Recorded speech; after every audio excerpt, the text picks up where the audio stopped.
인류의 70~80%가 1년에 한 번 정도는 경험한다는 통증, 두통. 그중에서도 편두통은 가장 고통스러운 질환으로 알려져 있는데요. 인류 사회가 시작될 때부터 알려지기 시작해서 지금까지도 현대인들을 괴롭히고 있는 편두통. 오늘은 이 편두통에 대해서 자세히 살펴봅니다. 신경과 전문의 김병건 선생님 모셨습니다. 안녕하세요. 안녕하십니까.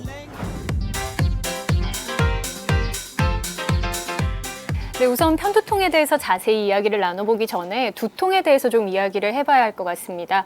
이 두통의 경우에는 저도 그렇지만 대부분 가끔가다 한 번씩 머리가 아프다라고 생각하잖아요. 그런데 꼭 약을 먹고 병원에 가야 하는 건가요? 두통을 일으키는 원인이 여러 가지가 있는데 편두통 같은 특별한 원인이 없이 생기는 두통일 수도 있지만은 뇌에 심각한 질환 때문에 생기는 두통도 흔히 있기 때문에 병원에 가서 정확히 진단을 받고 치료를 받는 것이 중요하겠습니다. 자, 그럼 지금부터 편두통에 대해서 하나하나 살펴볼 텐데요. 우선 편두통 어떤 질환인지 궁금해요. 왜냐하면 편두통이라고 하면은 한쪽 머리만 아파야 될 것 같은데 머리 전체가 아프다고 하시는 분들도 있더라고요. 편두통을 영어로는 마이그레인이라고 하는데 라틴어 어원의 단어입니다. 이거를 이제 한문으로 번역한 것이 이제 편두통이 되게 되는데요. 많은 사람들이 한쪽 머리가 아프면은 편두통이라고 생각을 하지만은 실제로 편두통 환자의 반 정도는 양쪽 머리가 동시에 아프고 그리고 한쪽 머리가 아픈 환자들의 상당수가 긴장형 두통이거나 원발치름 두통이거나 다른 두통일 가능성이 많거든요. 그런 의미에서 편두통의 병명은 이제 일반인의 오해를 불러일으키기 쉽게 잘못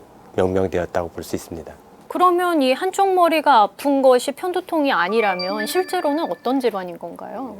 편두통은 두통의 위치나 강도 이런 특징보다는 동반 증상으로 진단을 하게 됩니다. 동반 증상이라고 하면 가장 대표적인 게 위장관 증상입니다. 그래서 두통이 있을 때 속이 울렁거린다든지 아니면 체하면 머리가 아프게 되면 그게 편두통입니다. 그리고 대표적인 것이 햇볕이나 소리에 대해서 예민해지는 것입니다. 그리고 냄새에 대해서 민감해지는 겁니다. 어떤 환자의 경우는 담배 냄새나 향수 냄새에 두통이 유발되기도 하고 어린이들 경우에는 어지럼만 반복되는 경우가 있습니다. 두통 없이요? 네, 편두통이 원인이고 편두통 치료를 하게 되면은 이제 그런 어지럼이나 배 아픈 증상이 좋아지게 됩니다. 그리고 그런 애들이 나이가 들면서 나중에 편두통 환자가 되는 것이 일반적입니다.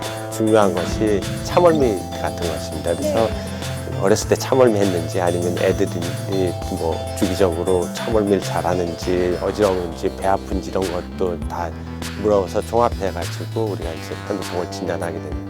참을미도 참 특이한 것 같은데요. 참을미가 심했던 아이가 그러면 편두통이 나타날 확률이 높은 건가요? 맞습니다. 그래서 편두통 환자들 보면은 대부분 어렸을 때 이제 두통이 시작되기 전부터 참을미 같은 거 놀이동산 갔을 때 놀이기구 탈 때 더 잘 어지러워한다든지 이런 증상이 보입니다. 네.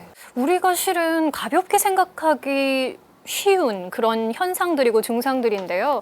가볍게만 생각하지 마시고 혹시나 내가 어릴 때부터 그래오지는 않았나? 그래 나도 멀미가 심했어. 근데 요즘 두통도 심하네? 라고 생각되신다면 병원에 가서 정확한 검사를 받아보시는 것도 좋을 듯 합니다. 그런데 기본적으로 사람들이 눈이 잘 안 보인다거나 아니면 눈이 뻐근하다거나 속이 안 좋으면 이런 편두통보다는 내 눈에 문제가 있지 않을까? 뇌에 문제가 있지 않을까? 위가 안 좋은가? 다른 증상을 의심하게 되잖아요. 이 편두통의 증상으로 편두통인지 이 다른 질환이 있는 것인지 구별할 수 있는 방법이 있을까요? 편두통 환자는 위장관 운동 능력이 이제 정상인에 비해서 좀 떨어져 있거든요. 그런 게 두통 때는 체하고 토하고 이런 증상으로 나타나게 되는데 위장 문제만이면은 두통이 동반될 수가 없죠. 그래서 이제 안과 질환하고 구별할 수 있는 거는 만약에 녹내장이나 다른 이제 안과적인 문제로 두통이 생기게 되는 경우에는 눈이 다 뻘겋습니다. 하얀 눈의 경우에는 안과적인 문제로 생기는 통증일 가능성은 거의 없습니다. 긴장형 두통과 편두통의 차이는 정확히 어떤 건가요? 편두통 환자의 경우에는 움직이면 더 두통이 심해지니까 가만히 누워있게 그냥 생산력도 많이 떨어지고 삶의 질이 많이 떨어지는 거죠.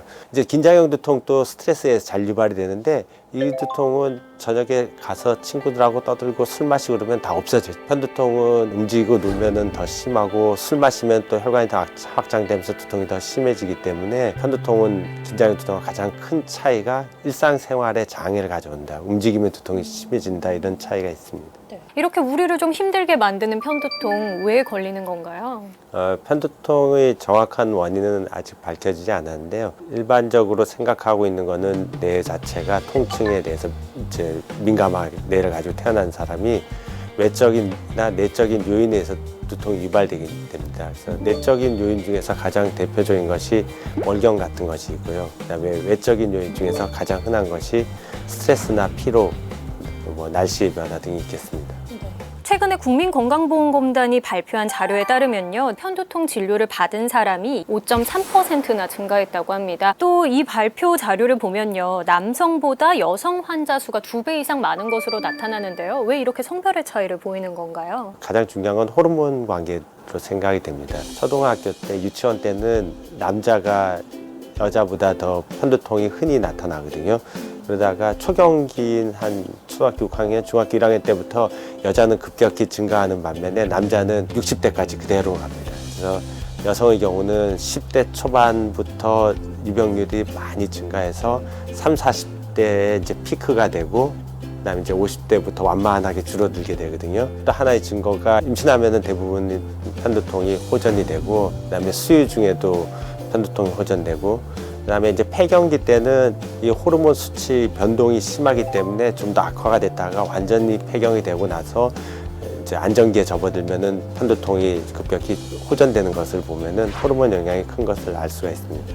그리고 이 편두통의 종류 중에 또 보니까 조진 편두통과 무조진 편두통이 있더라고요. 이건 어떤 건가요? 두통 전에 앞이 안 보이는 증상이 있는 조진 편두통과 이제 그것 없이 그냥 두통만 있는 무조진 편두통으로 나눌 수가 있는데요. 조진 편두통은 굉장히 특징적인 증상에서 일하는 도중에 앞이 한 3, 40분씩 안 보이거든요. 그래서 환자를 매우 당황스럽게 만드는 증상이죠. 만약에 처음 나타나는 경우에는 그게 뇌혈관 질환에 의해서도 똑같은 증상이 생길 수가 있거든요. 그래서 처음 앞이 안 보이게 되는 경우에는 반드시 병원에 찾아가서 뇌 영상을 통해서 뇌 이상이 없는 것을 확인하는 것이 필요합니다. 조진 편두통이 주목을 받는 이유 중에 하나가 젊은 사람에서 조진 편두통 환자는 뇌졸중의 위험이 약 2배 정도 증가하는 것으로 되어 있는데요.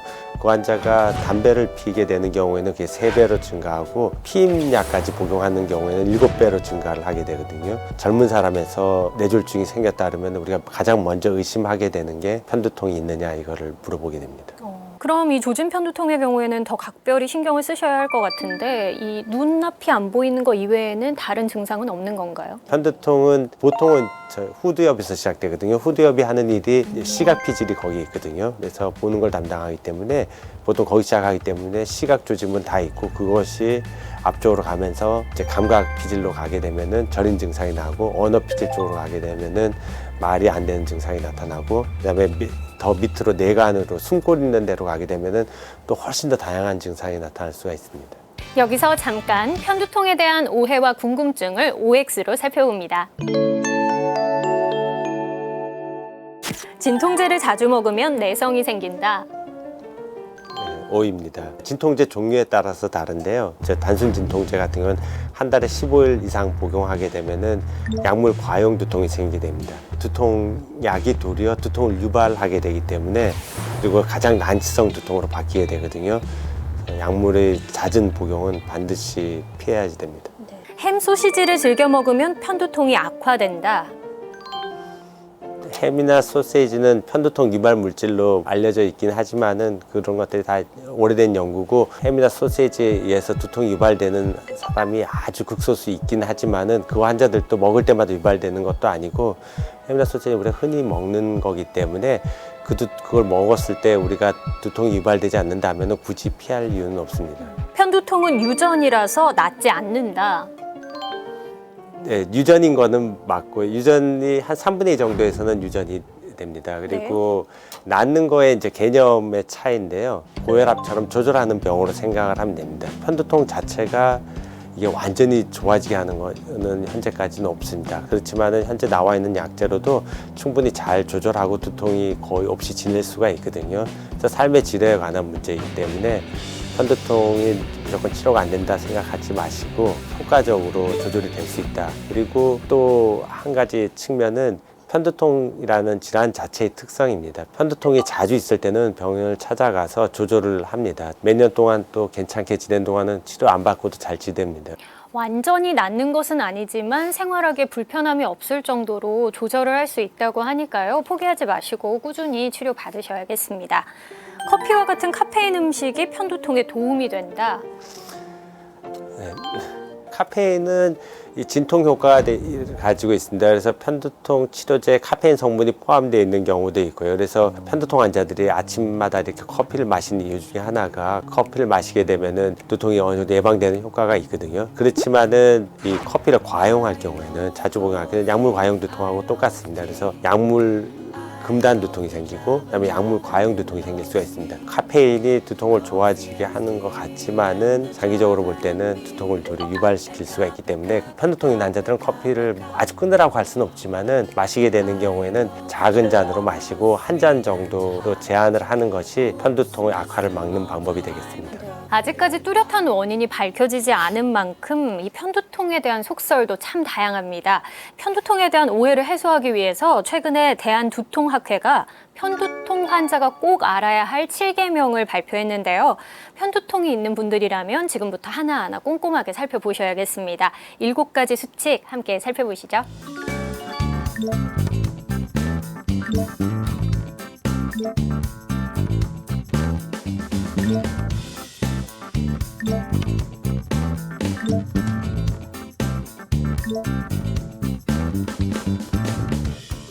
그럼 본격적으로 7가지 수칙을 살펴봅니다.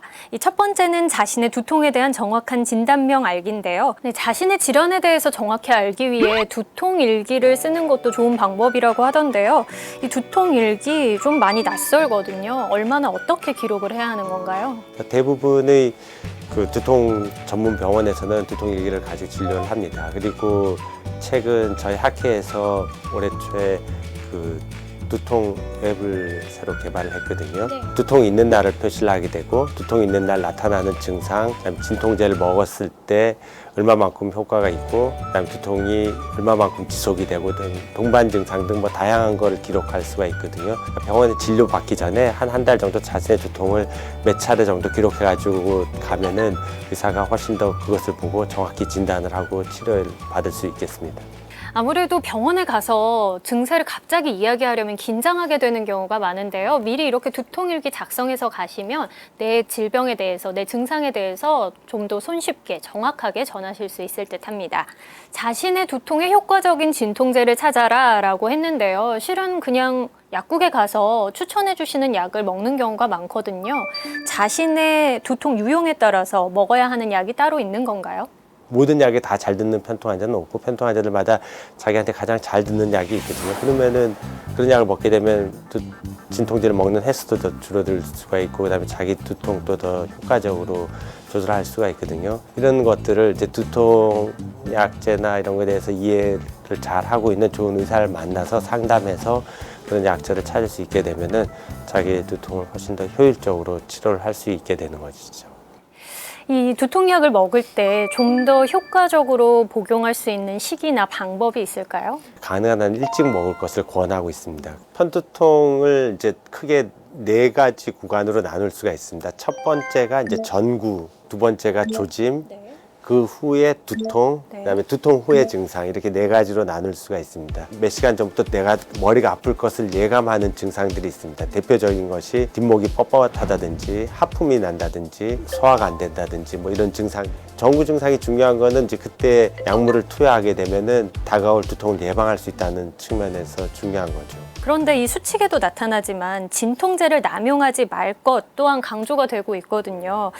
얼마나 복용하는 게 적당한 건가요? 항상 주 2회가 넘어가게 되면은 진통제만 복용하는 거를 멈추고 병원에 와서 예방약제를 복용하라고 합니다. 예방약제를 복용하게 되면은 두통의 횟수도 줄어들게 되고 두통의 강도가 줄어들게 됩니다. 강도가 줄어들게 되면은 약한 약제에도 두통이 반응할 수가 있기 때문에 예방약제를 꼭 복용하는 걸 권장을 하고 있습니다. 그런데 이 예방약제라고 말씀을 하셨는데요. 예방치료에 사용되는 약제는 어떤 것들인가요? 편두통 치료에 맞춰서 나온 약제는 아직까지는 없고요. 그다음에 다른 약제로 사용하다가 편두통에 효과가 입증이 돼서 사용을 하게 되거든요. 세 가지가 하나는 혈압약이고 하나는 우울증약이고 하나는 항정간제입니다. 환자들 중에 상당수는 또 의사가 충분히 설명을 하지 않으면은 나는 우울증도 없고 간지도 없는데 왜 나한테 이걸 처방하냐고 기분 나빠지는데 그게 그분이 뭐 간질이 있거나 우울증이 있어서 약을 쓰는 게 아니라 편두통 약제가 그 세 가지 중에 하나이거든요. 최근에는 이 보톡스 같은 주사제나 아니면은 이 신경 차단 술 같은 것들도 있기 때문에 다양하게 편두통 예방 치료 방법들이 있습니다. 7가지 수칙 마지막 항목이 평소의 두통과 다른 두통이 발생하면 다시 병원을 찾아야 한다였거든요. 이 평소와 다른 두통 구체적으로 어떤 건가요? 이제 대표적인 것이 열이 나면서 두통이 오는 경우입니다. 열이 나면서 두통이 오는 경우는 크게 두 가지로 볼 수가 있는데요. 뇌수막염이나 뇌염 같은 거일 수도 있고 그리고 열 자체가 두통을 일으킬 수 있거든요. 어떤 경우든지 간에 뇌수막염을 치료를 해야 되고 다른 원인으로 열이 나면 또 열나는 원인을 찾아야 되기 때문에 열이 나면서 머리가 아픈 경우는 반드시 병원에 와야 되는 경우이고요. 대부분의 편두통은 50세 이전에 첫 발병을 하거든요. 50세 이후에 편두통 양상의 두통이 생기게 되면은 이 두통이 진짜 편두통인가를 병의원을 찾아가서 확인을 해봐야지 되겠습니다. 네. 그것도 심한 두통 중에서 벼락두통이라고 있거든요. 머리 두통이 갑자기 시작돼서 누가 도끼로 내려 찍는 듯하게 이렇게 두통이 시작되는 경우가 있는데 그런 두통의 상당수는 내 지주막하 출혈, 내 혈관이 터져서 생기는 출혈이거든요. 또 한 가지는 누우면 두통이 없어지고 일어나면 두통이 생기는 경우입니다. 기립두통이라고 그러는데요. 그거는 내 척수액을 싸고 있는 막이 찢어지게 되면은 가만히 누워 있을 때는 내 척수액이 머리하고 발끝하고 이제 중력이 위치가 같으니까 이제 두통이 없다가 일어나게 되면은 밑으로 이제 척수액이 새게 되는 거죠. 그리고 두통이 새로 시작돼서 일주일 이상 지속되는 경우에 이런 경우에는 뇌종양이나 뭐 뇌 어떤 기질적인 원인에 생기는 두통일 가능성이 많기 때문에 반드시 병원에 찾아가 보아야지 되겠습니다. 네. 치료나 약 복용 외에도 아무래도 요인을 찾아서 생활 습관을 바꾸는 것들이 더 많은 도움이 될 것 같은데요.